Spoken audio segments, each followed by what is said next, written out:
Everyone, and welcome. I am Lauren Perry, Senior Director of Development and Communications at One Circle Foundation. I'm so grateful you're joining us for this special conversation where we'll be exploring our newest edition, Voice and Choice, Embracing Boundaries and Consent. This curriculum was created to help youth navigate boundaries, respect, and empowered decision making. And today I have the joy of sitting with Shayla, the brilliant mind behind this guide. She brings both her expertise and heart to everything she creates for youth and those who support them. So, Shayla, before we dive in, can you introduce yourself and share a Yes, little bit about your role in developing voice and choice? yes. Thank you, Lauren. Hi everyone. My name is Shayla Benson. I'm the Director of Curricula at One Circle Foundation, and my primary role within this position is to basically oversee our wonderful library of curricula. Um, People will say curricula, other people will say activity guides. Either is fine. But within my role, I make sure that the guides are implemented correctly using our one circle model, that they relevant to our facilitators who undergo our trainings, our wonderful trainings that prepare them to be Girls Circle Council Unity Circle facilitators.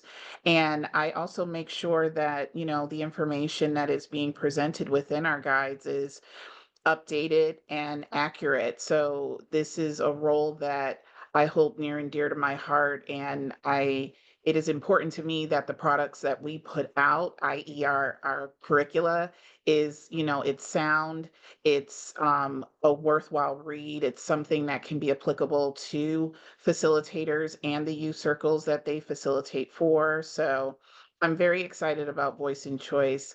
Um, just the whole process of it, especially with me having been at the organization a little over a year now. So I'm excited to write more curricula for as long as I can be at One Circle Foundation. But going back to Voice and Choice, this was something that was very near and dear. It's something the topic, of consent and boundaries is a topic that never goes away. It's something that never left me. And I knew that upon joining the organization that I was going to contribute something to those topics. So I'm glad it occurred in my first year. So check. Yeah, we're glad to, Shayla. Thank you so Yeah. much for that beautiful introduction. And just speaking of consent, we're hearing the word consent more and more, but it's still so often misunderstood. So, why do you believe this conversation is so important, especially for our young people today? So I believe this is important for our young people today because there's a lot going on there, and there has been. And for those that don't know my background, I have over 12 years of experience in sexual and reproductive health. So I've had an opportunity to create and present programming for the youth populations that I serve. I am from the Western New York area, so I have an opportunity to have partnerships and relationships with our school districts. And one of the topics that came up was consent.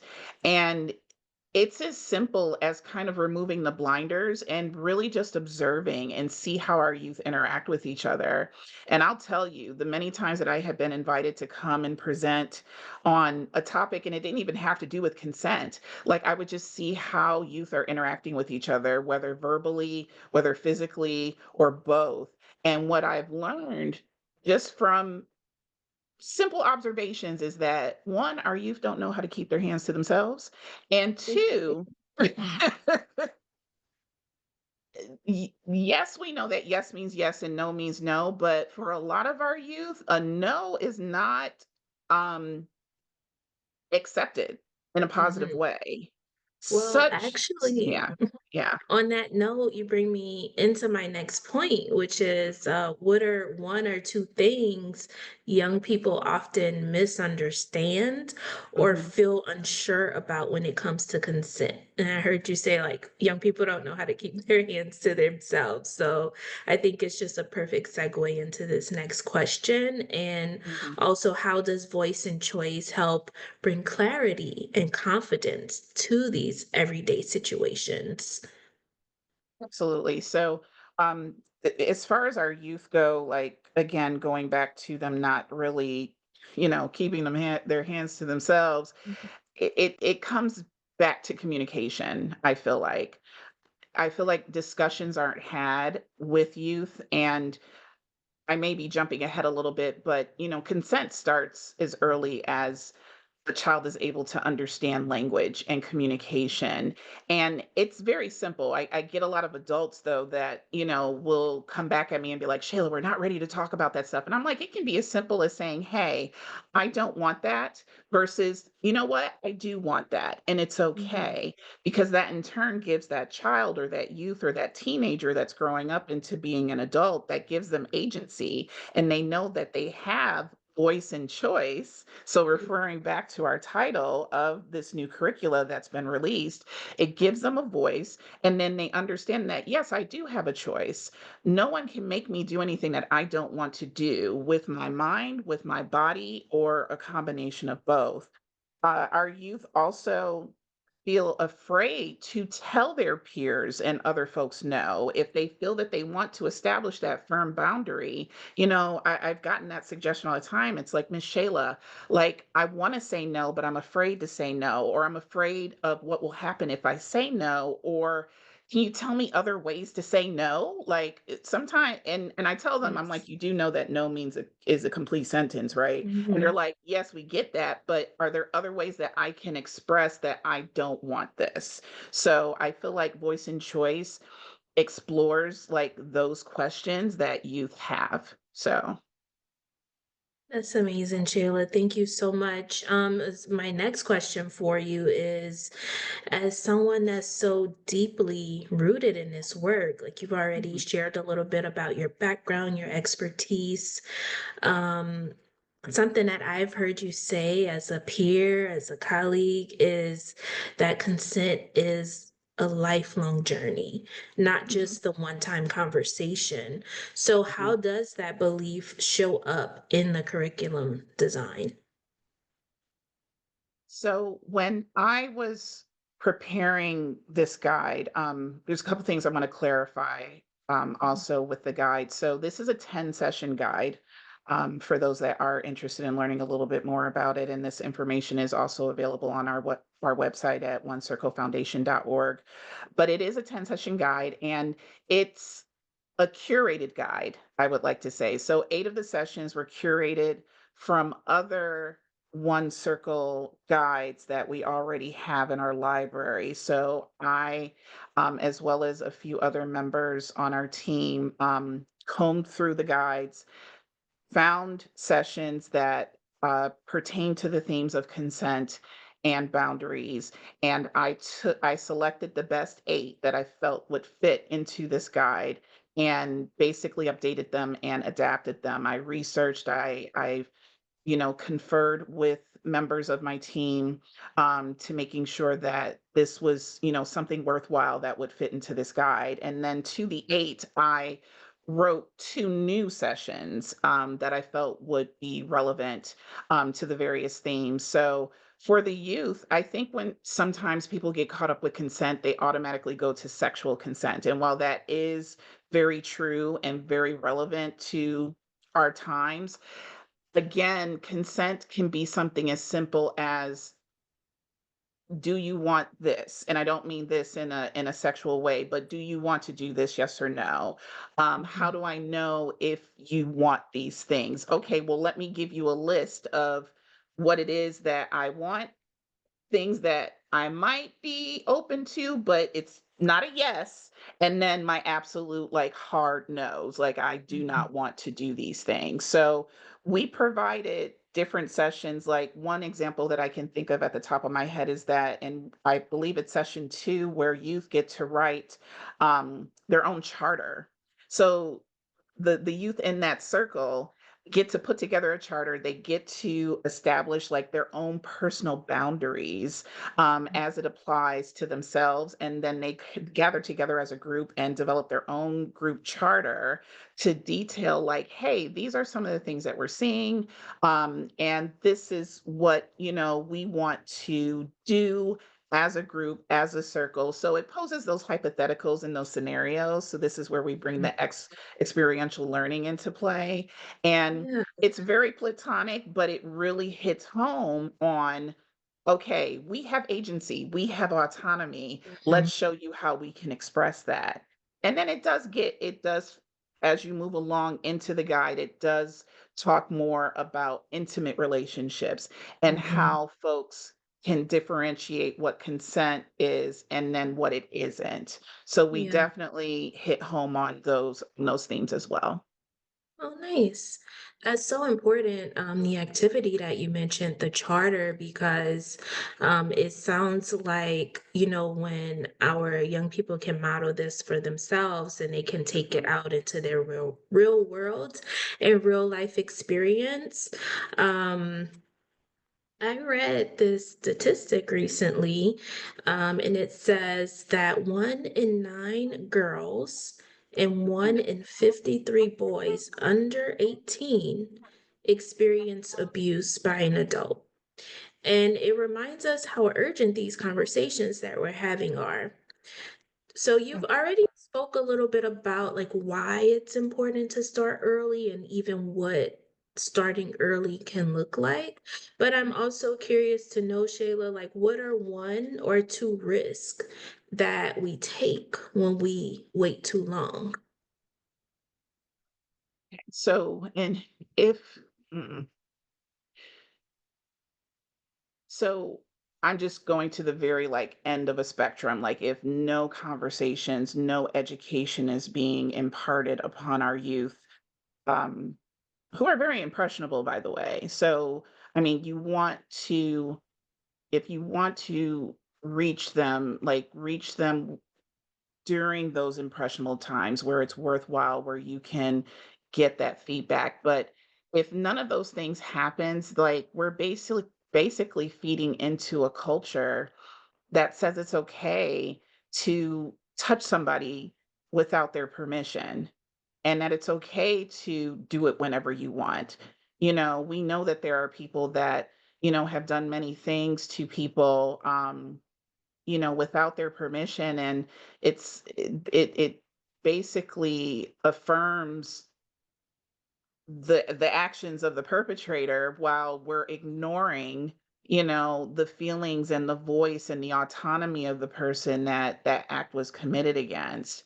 We're also the other risk also, I mean, sexually speaking, when or actually, let me start with this. If you have an informed teen that knows about consent, that knows about that can make the connections between consent and safety, consent and making informed choices, you're leading to, less percentages of um unintended pregnancies, of unwanted sexual behavior when they didn't want to, of not being pressured into, engaging in unwanted sexual behaviors. So you have this informed individual that's like, "Oh, I know what it is because guess what? I was in this circle group. We learned about X, Y, and Z about consent. I know that I have a say in what I want versus what I don't want, as opposed to a youth that doesn't receive that. They don't know where to go to for safety. They don't know where to get the right information. They accept what comes to them as being normalized. They're going to continue to be uninformed, and they're going to continue to feel unsafe. And that doesn't lead to healthy relationships in the future, whether they're intimate or platonic. So, and that scares me. And it feeds into our rape culture where folks are victim blamed every day. They're slut shamed.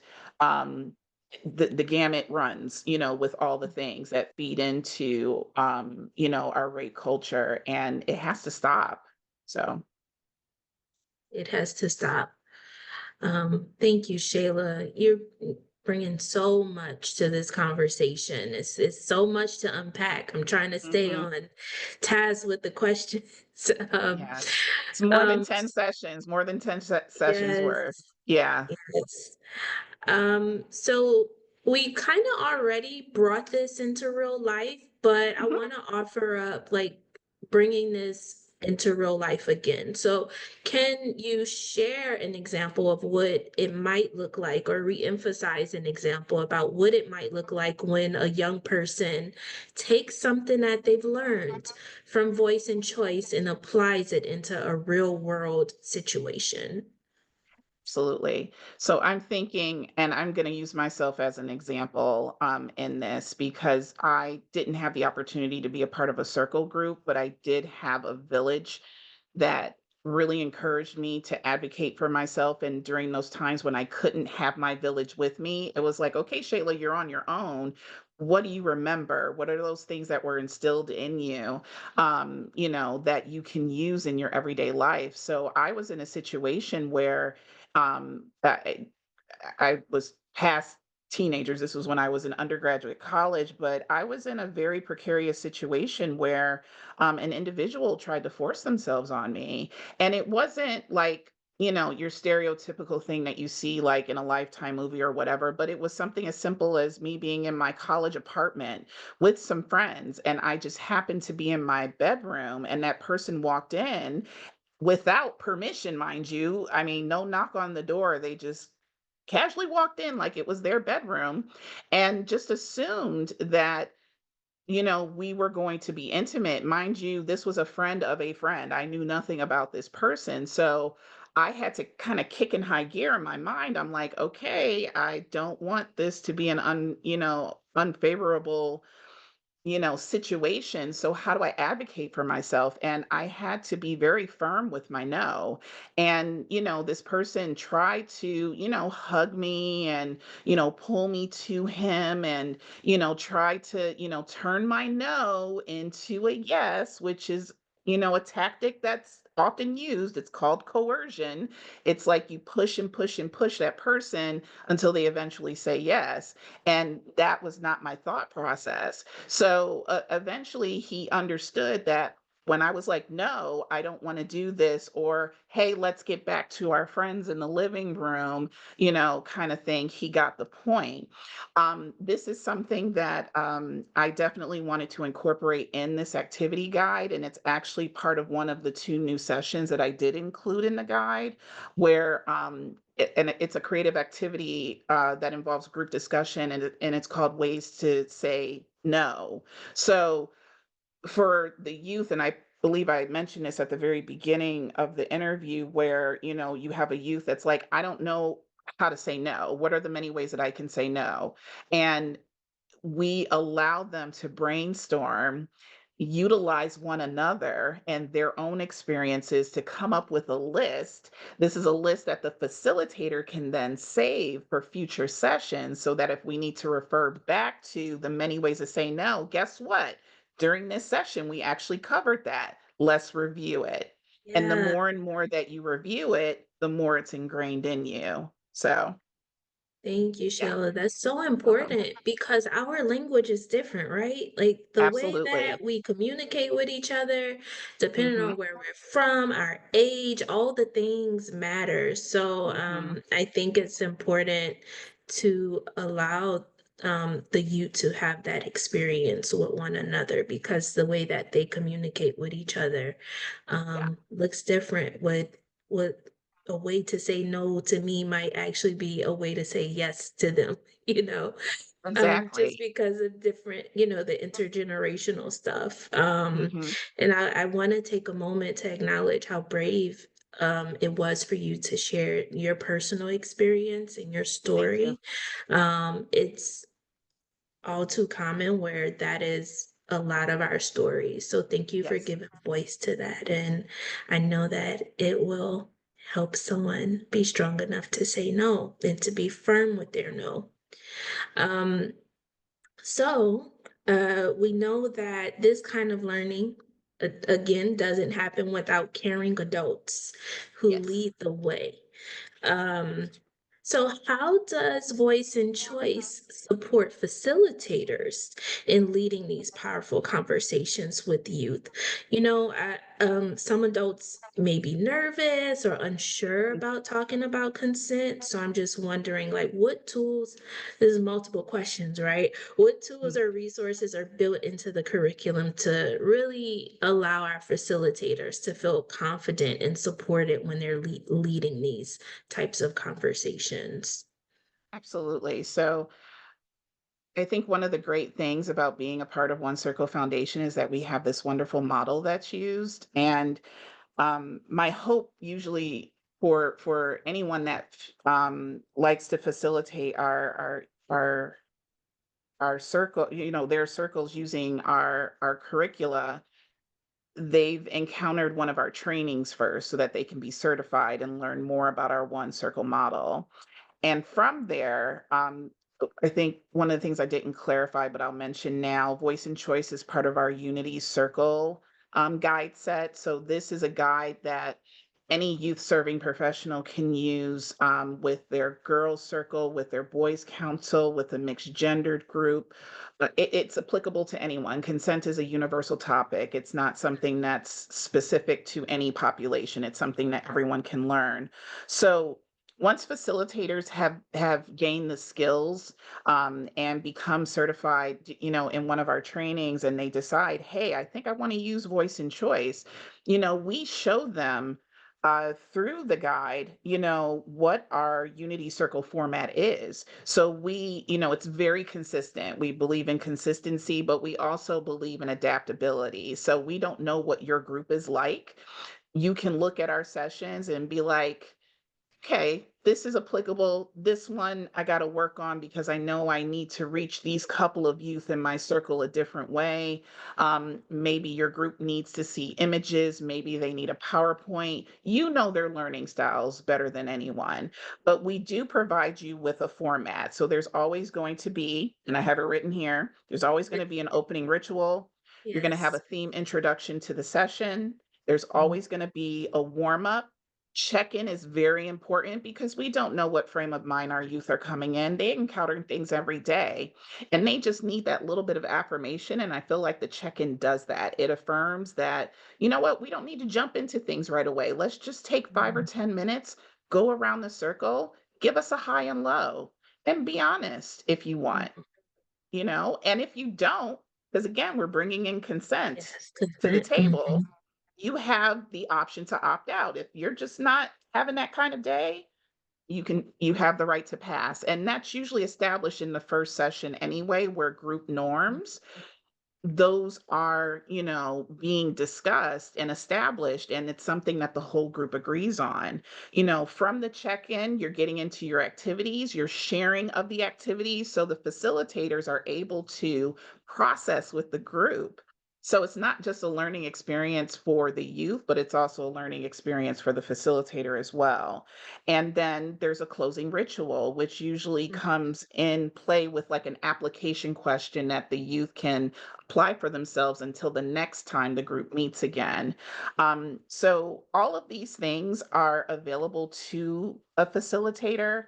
And one thing that we are incorporating in all of our guides, or that I will be updating in the other guides that we have, is our what are called facilitator preparation notes. So on the first page of every like session, we include some facilitator preparation notes, which are usually right after the purpose. Yes. And Mhm. I went into it thinking, well, okay, I know how to prepare because I have years of experience as a facilitator, but for someone brand spanking new to this, they may not know. So, guess what? Let me give you some tips and tricks to help you prepare yourself so you feel more comfortable with this topic because it's not an easy topic to Mhm. discuss. So, Mhm. Thank you, Shayla. Stepping back a little, this curriculum is, we've touched on it before, but we've touched on so many things. Um, it's a part of a bigger picture, right?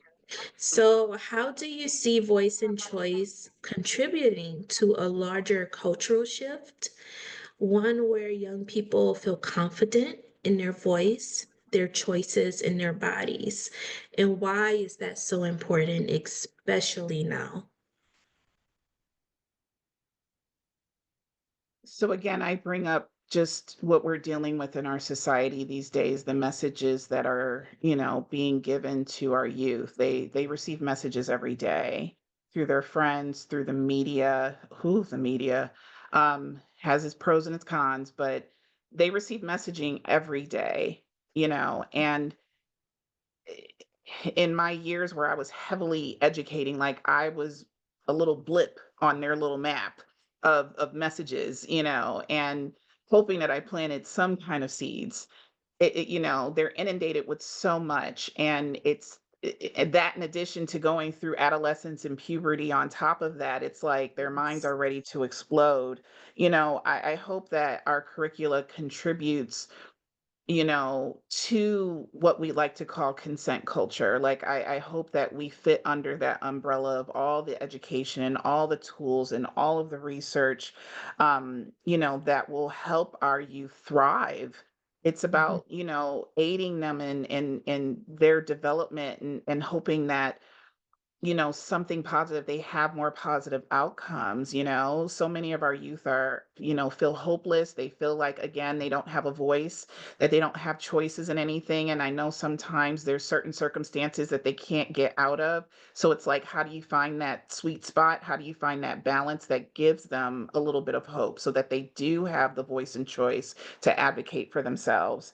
Our youth are more vocal now than ever, and we hope that the things that they do vocalize are things that are positive and speak against rape culture and more into consent culture. And we hope that, voice and choice is something that, can help them in that, or at least facilitate that thought process, to want to push against, the harmful things that, rape culture, does to individuals. So.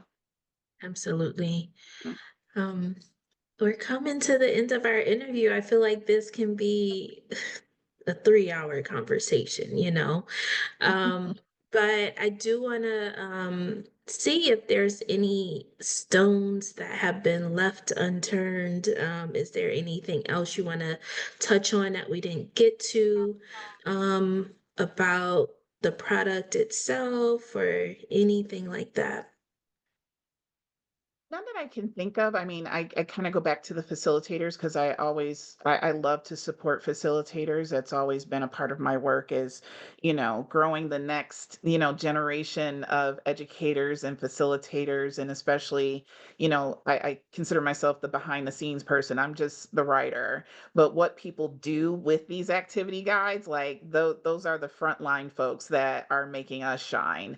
And, Yes. it makes me very proud to know that, there are folks that have purchased this curricula already. We just released it a few days ago, and I'm very Mhm. excited, for them to actually have it in hand and see, what we've worked so hard, to produce and put together. And I'm also open to the feedback as well. So, I mean, if there's someone could very well say, hey, I need more. This is something that has been on my mind and something I want to do with my group, do a part two. Okay, we'll put together some focus groups and figure this out. Yes, we Um, will. or Mhm. if it leads to something in the future where it touches on a much bigger thing, like next year's guide is going to be on youth mental health, like consent and youth mental health. Sure, we can do that as well. So I don't know, I'm just excited to see just the responses. And, I am available to offer support again as a former facilitator of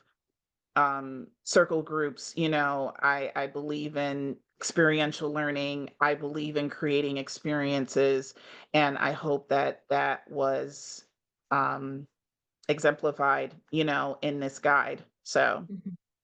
thank you Yes, so my much. guide. You're welcome, Shayla.